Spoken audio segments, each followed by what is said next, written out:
конце марта 1833 года высочайше был утвержден исправленный генеральный план проекта Брест-Литовской крепости, составленный с учетом правок, внесенных Его Величеством императором Николаем I, а также включающий детальные планы казематов, Кобринского и Тираспольского укреплений.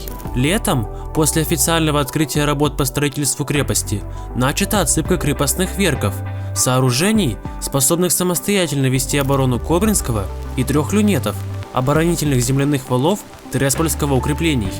Таким образом, изначально приступили к выполнению довольно тяжелых работ по созданию земляных валов и водных преград. На самом деле, это водяной ров, искусственно созданная преграда, которая появилась при отсыпке валов в самом начале строительства крепости Брест-Литовск. Когда-то уровень воды в нем регулировали при помощи системы шлюзов, набирая воду из рек Муховец и Буг. На Волынском укреплении вдоль Муховца создан рукотворный ров, который от реки отделен земляной дамбой. Под ней был сооружен кирпичный коллектор для подачи воды. Сейчас здесь проложена пешеходная дорожка, которая обнажила кирпичи коллектора.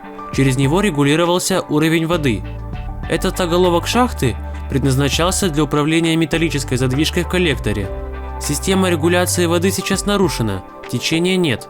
Вся водная поверхность покрывается зеленой ряской, и местные жители этот ров называют зеленкой. Из-за отсутствия каких-либо механизмов водяной ров был вырыт вручную. Грунт использовался для обустройства земляного оборонительного вала, который должен был опоясывать главную цитадель по периметру.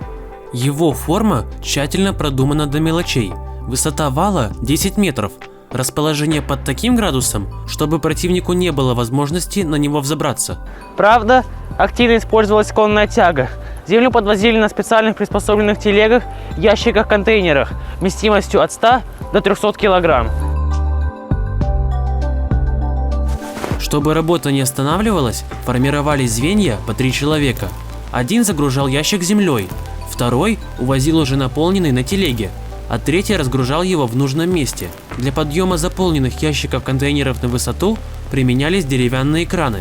Значительный объем работ выполняли профессиональные землекопы, так называемые грабари. Грабарь в польском слове и есть землекоп. Это были рослые, крепкие, специально подобранные мужчины, которые объединялись в бригады и вручную с помощью вместительных тачек доставляли грунт в положенное место. Это была самая высокооплачиваемая работа, зато грабари были способны работать по 10 часов в день. Их подбирали в центральных губерниях России, а когда вал достигал нужной высоты, его укрепляли длинными полосками дерна.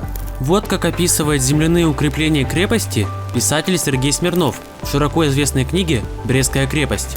Массивный земляной вал 10-метровой высоты оградил со всех сторон крепостную территорию, протянувшись в длину на 6,5 километров. В толще этого вала были устроены многочисленные казематы и складские помещения, которые могли вместить запасы, необходимые для целой армии. Там, где земляной вал не пролегал по берегу реки, у подножия его были прорыты широкие рвы, заполненные водой из Буга и Муховца. Эти рвы в сочетании с естественными рукавами рек образовывали как бы 4 острова, 4 укрепления, составляющие вместе Брестскую крепость.